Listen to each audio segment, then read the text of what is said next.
Welcome to Inside Startup Investing, the only podcast where you can invest in every guest.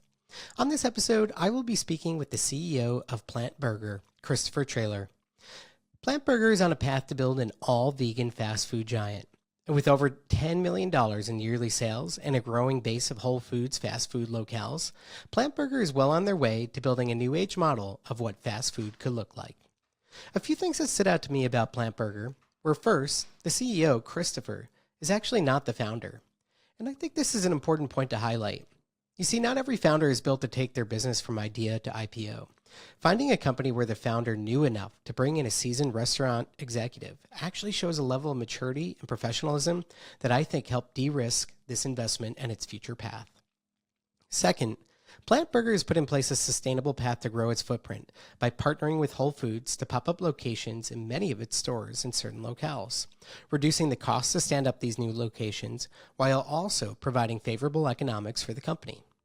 Lastly, I love that Christopher actually joined the company not as a vegan. And a lot of the mindset behind PLNT Burger is to interest anybody, not just vegans, to fall in love with their food. They are changing perceptions of what it means to eat vegan and showing that eating well can also be delicious. So with that, let's get on to the show and welcome Christopher. Chris, thanks so much for joining us today. Yeah, absolutely. Thanks for having me. 100%. So for those who don't know you, give us a little bit of background on yourself and how you came to found this business.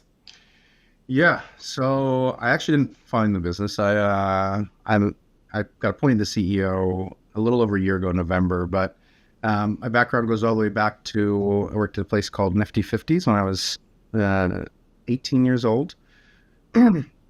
Started as a server, had my son when I turned 20, wanted to do a little bit more than be a server at that time. So decided to get into leadership and then, just continued to grow in various places, worked in the airport for a little while, worked for Madeline most recently before this as a senior director of operations. At the time I was traveling back and forth between here and Texas. I have a pretty large family. I have 7 kids. So being gone all week was not always preferable. So Megan, who's our director of HR at the time, they were looking for a VP of ops here, came to me with this opportunity. So I took the opportunity and then worked really closely with prior leadership to, make a bunch of changes, improvements. And then in October of last year, the prior CEO stepped away and I became the CEO at that time. So things seem to be going fairly well overall with the business, generating over 10 million in sales in the most prior year where we have financials, doing really well. It's an interesting category because it's one that was really hot for a moment, right? Kind of these alternative meat-based products, and then seemed to kind of take a nosedive, at least in the media and how people have talked about it. Nonetheless, it seems like you're cutting through that clutter and building a real business. So talk to me a little bit about, the things that are working well for you all and what kind of, differentiates you from some of those companies like Impossible and Beyond Meat, so on and so forth.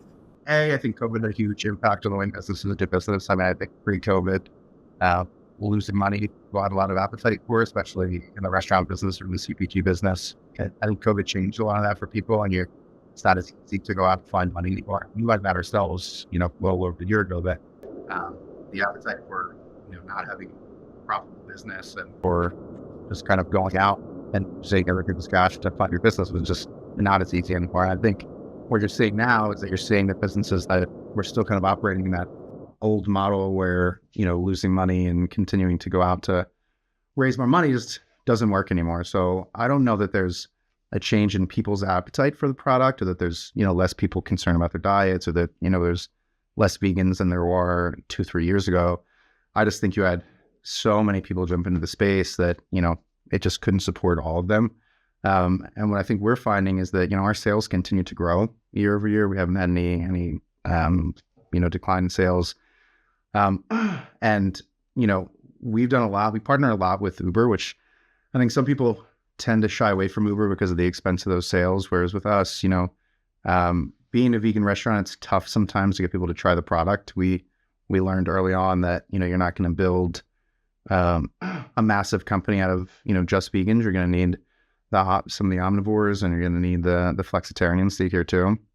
And the toughest thing can really be to attract people to try the product. So one of the benefits you get from Uber is that, when we do marketing internally to our own, ecosystem of customers, they're either people that have dined with us before, they've interacted with us on socials, they already have some sort of stake in the business. Whereas with Uber, if you can lean into that marketing channel and you can spend the money there to promo your goods, you have a whole ecosystem of customers that you've never spoken to, you've never interacted with before. So we lean really heavily into that. We have a marketing exclusive with them, and we're able to continue to maintain about a 50-50 blend of new and existing customers. And I have to believe that some of our internal growth as well on our own our own channels has come through that, through people that interacted with us once or twice there, decide, okay, I can get it, for less money and not have to pay the delivery fees, and I can go direct. So we've really leaned into that. And then we're pretty aggressive with our new customer offers too. So if you join our loyalty program, we give you a free sandwich, any type that you'd like. Again, I wasn't vegan when I started here. I've been vegan now almost a year, but pre-vegan me, if you would have told me you'd give me 50% off of a vegan burger, I wouldn't have tried it. I don't want to pay anything for it. Certainly don't want to pay 50%. So, I was always passionate about, we should just give it to people and let them try it because the product is delicious, and if you had never tried a vegan burger before, you may not think that, so we've really tried to push to just give as many people as possible the ability to try the product, and, hopefully they try it and then they continue to come back. You could just be a CPG company that sells your product in the market, or you could build out these restaurant locations and allow people to kind of fall in love with your brand and experience it in a way where they don't have to bring it home, figure out how to cook it, and then enjoy it. Do you think that's a part of that success is leading with kind of your brick and mortar stores and getting people to buy into the entire experience and see what it's really all about? One of the advantages we have, even with 13 locations, is we're relatively large. And when it comes to the vegan burger restaurant space, there's not a ton of large fast casuals that are fully vegan. So when we work with new vendors, we're able to negotiate pretty good pricing most of the time. And what we tell them a lot is that if you want to get into retail, the best way into retail is to go through the restaurant first, because we're going to dress it up. We're going to make it taste delicious. People are going to eat it, like it, want to know where they can get it. And that's when you build your retail sales. So we talk a lot to the people that are in the CPG space and that are selling their product in retail as well, that it behooves them to get into restaurants and to get into the service side first. Oh, I really like that. Yeah, it's an opportunity for people to interact with it in a wholly different way. Talk to us about kind of how you've selected the locations that you have today. When you're thinking about growing the business, what are those factors and things that you're looking at to determine where you want to grow the business? Yeah, so one of the things we have at our advantage that's really great is we have a partnership with Whole Foods. So we're part of their Friends of Whole Foods program, which allows you to build at a fraction of the price that you'd build a brick and mortar. I mean, we build at, less than 10% sometimes what it would cost us to build a brick and mortar out. Now, your AUVs are much lower. I mean, we're not doing our brick and mortar in Manhattan does, upwards of $2 million a year in sales, whereas our Whole Foods locations are doing closer to $1 million, maybe $750,000. But because they're so cheap to build or so inexpensive to build, you're able to see ROI relatively quickly. And we maintain, a 20+% profit margin there too, which is great. So it's all strict percentage rent, which is great. So sales go up, sales go down. You're really not stuck at a number, and it allows you to to experiment in places that you might not necessarily know are gonna be good. So our goal kind of in the near term would be to grow more of those stores, probably stay pretty close to where we are, so I don't have to extend supply chain. One of the things that can be difficult, especially with a vegan brand, is we have a ton of products that we're bringing into Cisco directly that are just for us, so they're completely proprietary. So you go too far away, it starts to get difficult from a volume perspective to bring the product in. So we really kind of want to grow from the center a bit. So just continue to kind of go like this outwards. Currently stick with the Whole Foods program as much as possible so that we can grow store count. And then be very choosy if we choose brick and mortars, ones that make total sense. We've been in the market for a little while. We fully understand the customer. We know there's market share there. Can you provide a little more details about how the Whole Foods program works? So is that quite literally you go to the front of the store and you can find, one of your locations directly built into the store? Is that how that works? Yeah. So Whole Foods has space in each of their stores, and not in every store, but in a lot of their stores that they dedicate to their Friends program. So it's not just us. There's other Next Level actually has some spaces within Whole Foods as well, where they allow you to get into that space and sell your own product. And they operate 100% as a landlord at that point. So we just pay them a percentage rent. We operate our cash registers ourselves. We bring in our product. We prep everything. I think for them, it gives them some diversity to what they're carrying and allows, someone to do something that maybe they're not doing themselves. And we hope that it's a benefit both ways. You know what I mean? Our hope is that people are coming in after they've tried Plant Burger and they want to eat Plant Burger. And they're like, oh, I'll also shop at Whole Foods. And to kind of piggyback on the earlier point with vendors too, it's really great for us to say like, okay, not only can people try the food at one of our stores, but we're in Whole Foods. So if you're selling your product in Whole Foods at retail, now they can, literally just try it with us, say, oh, this is great. Where's it at? And it's in aisle 7, go down there and buy it. So yeah, so and then it's strictly percentage rent. So it's based off of our sales. We maintain around a 10% blended number there. So you mentioned that the supply chain can be challenging, with vegan foods. I'm curious, I know kind of in the restaurant sector, especially, your loss ratio of what's getting thrown out, right? When all is said and done can really impact your ability to be profitable, so on and so forth. Is there a lot more sensitivities around vegan products in terms of their shelf life and whatnot? I imagine they have a lot less chemicals that keep them shelf stable. How do you manage those things? How does that impact how you run the business? Yeah, I mean, I think you manage it the same as you would anything. I mean, regardless of where you're at, even if it's not necessarily on the package, you don't want to keep things past a certain amount of time or they're going to, be the best possible for the customers to eat. So, and Whole Foods has a ton of really strict standards too. So even if you make a sauce, for instance, right, and that sauce is really shelf stable for 14 days, it doesn't matter. Whole Foods doesn't let you keep anything in the refrigerators past 7. So we've kind of, just mirrored what they do there. So I don't think it's difficult. I think it's with anything else. You've got to manage your par levels. You've got to manage your order guides. Just make sure you're bringing in the correct amount of product. When you think about your customer persona, what does it look like? Is it a certain demographic? Like, is there a certain type of person that's vegan, or is it actually more widespread than we necessarily think? I think it's massively widespread, to be honest with you. I think you're seeing it so much more now, right? With like athletes that are becoming more and more interested in their health.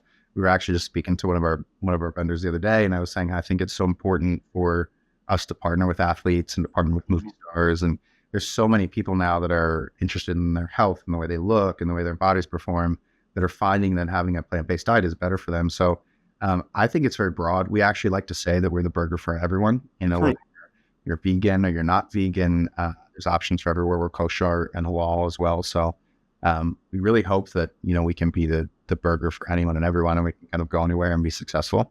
So I think it's a very, very broad array of people. There's people I've seen come to the stores and buy stuff that I would have never guessed, So. In terms of the marketing strategy that you have in place, obviously opening new locations, right? You're just going to bring in more foot traffic and people are going to see your brand and come on in.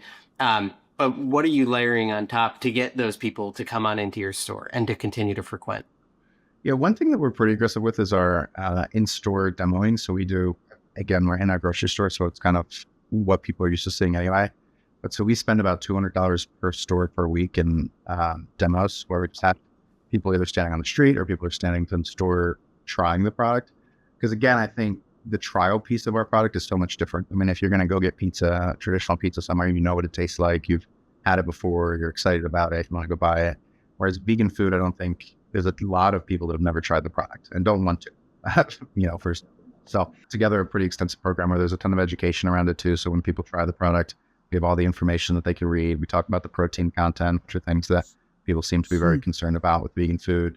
So we do a lot with that. We're obviously doing the traditional kind of paid advertising on Meta and on Google. And then again, we lean pretty heavily into the third party advertising with Uber. Again, just because it's such a massive, ecosystem of people for you to market to. As you think about your expansionary plans, I know working alongside Whole Foods and going into their different locations in terms of states, cities, what does that look like?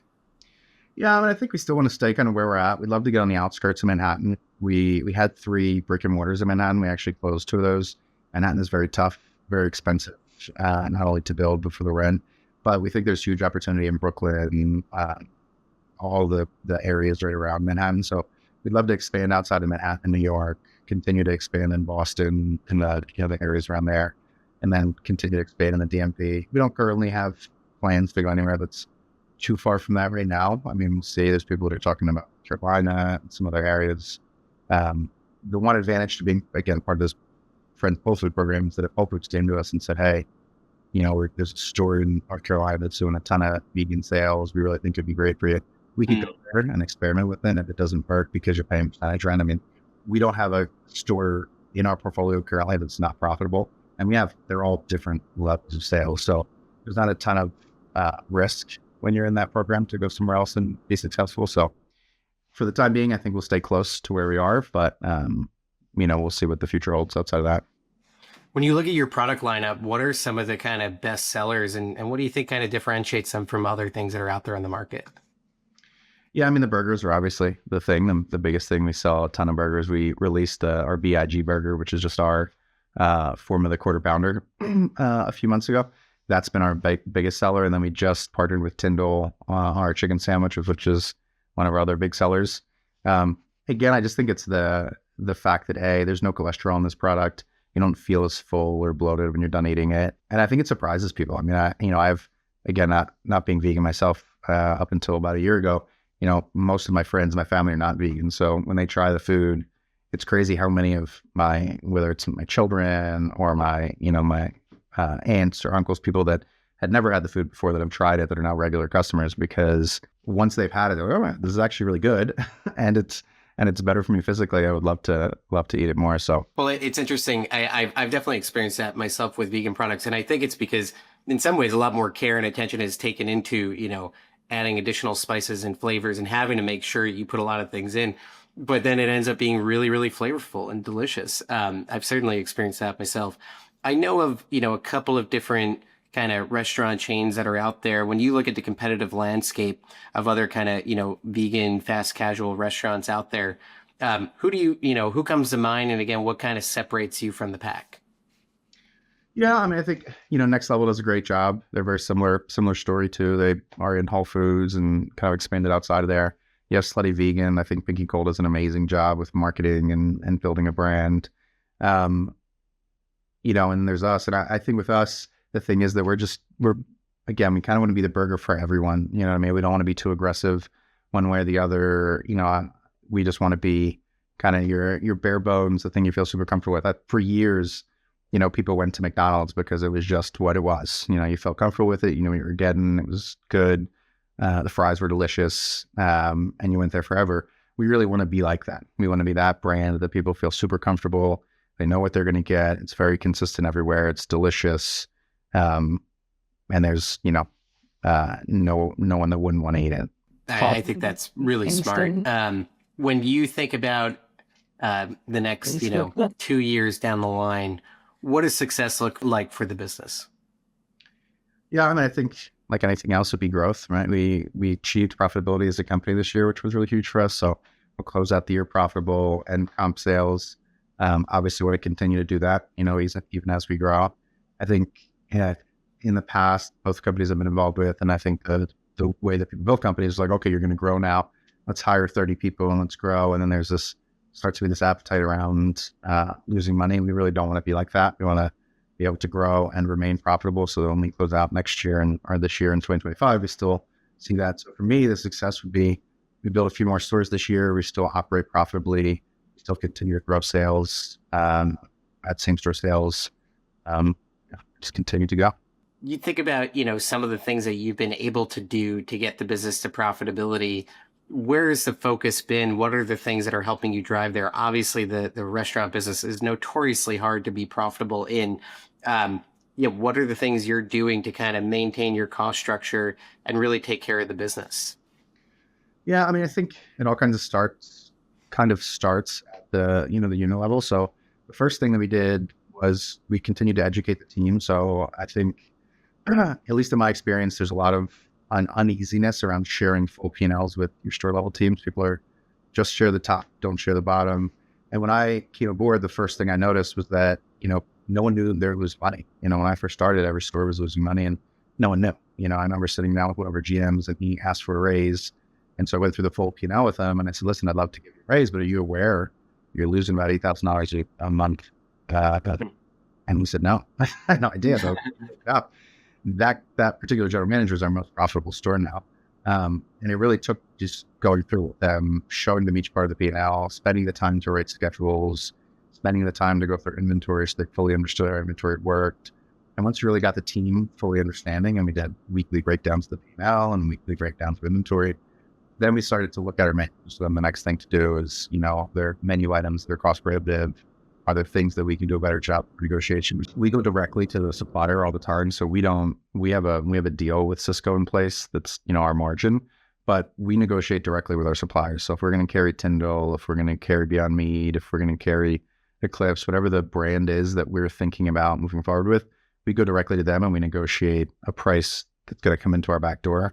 So we're not waiting for, the fluctuations of the market to happen or for them to change their prices or, which when I talk to some other people in the space, they're like, oh yeah, we just buy from Cisco and when prices go up, they go up. So we stay on top of that. We negotiate pretty aggressively. And we have really great partners too, people that I think in general, everyone's kind of looking to get their product out there and get noticed and grow. So, I think there's this thought around that being in the vegan space is hard because stuff's expensive and COGS are high. And I think the opposite. I think if I went, we had a board member that really wanted us to carry Coca-Cola. So we went to Coca-Cola to try and negotiate direct with them. They told us no. They're like, it's not worth it for us. You're too small. We only had 2 brick and mortars where we could carry the product. So the cost it would be for them to put the machine in, and they just didn't want the business. So they told us we could just buy it from Cisco like anyone else did. Whereas when we have a partnership with Boylan's to do our bag-in-the-box sodas, they're wide open to negotiate with us because they want our business. So I think there's more advantages than people think to it being kind of a small, group of people in here, and you can go to them and, meet directly with the CEOs, and we're kind of all towing the same rope here to build the plant-based space. So, I think that's been huge. And then, I think there's, looking at spending the G&A, I think a lot of times you can focus on store level profitability, and then you spend a bunch of it up top through programs that are either not impactful or, you've been just using and not paying attention to. So removed a lot of those. We have a very small team. There's outside of the unit level managers and the regional managers. I have Jonah as a marketing director, Megan as a director of people, and that's really it. We just promoted a guy to be director of operations, named Mike Hall. But, outside of that, we stay pretty small, and it allows us to move quickly. At a more macro level, within the vegan industry, for those who aren't vegan and don't pay attention to it, are we seeing a pretty significant growth in vegan eaters in the United States, and just, trend lines along number of brands coming to market and people interacting with it in stores and it becoming larger shelf space? Like, if you give us a sense of what the overall market looks like, that would be really helpful. Yeah, I think in general, what you said earlier is true. It's definitely thinning. I think, again, it's just, you're seeing businesses that jumped in that are kind of, lost their footing at some point. I don't think the need is diminishing. I think people still want the product. We actually were speaking to someone about getting us some colleges, and we read this report that said like 85%, some wild number of college students would eat a vegan meal when presented to them. So I think the opposite of what people think. I think that it's actually growing. I think more and more people care about their health and know what they're eating and are trying to eat something different alternatively. I just think what happened again is you're definitely seeing a decline in those businesses. But I think ultimately what you'll see is you're going to see that the people that remain in the space and continue to operate and are operating well and profitably are going to be able to just take advantage of the decline in competition. For those who are on the line, interested in investing but haven't yet decided, I'll give you the last word. What would you say to them? It's the future of fast food. You can do the math. It's the way that we currently consume meat is impossible to do for a really long time. And you look at the trajectory of electric cars, I think that the plant-based space is no different. I think you watch how Tesla did in the very early goings and how people doubted that it was ever going to do anything. And most large car companies were not interested in having an electric car. And now they all can't wait to have their full electric company. So I think plant-based food is the same way. I mean, again, you do the math, it's just not sustainable to continue to produce meat and consume it the way that we do. So we're either all going to, eat a little more plants from now on, or we're gonna not have any food on our planet to live on it. So yeah, I think it's the future. If you like what you heard on the show today, you can learn more about Plant Burger at kingscrowd.com. You can now invest on Start Engine until March 10th, 2025. And please like, subscribe, and share our podcast wherever you listen to podcasts so more listeners like you can find us. Thanks for listening.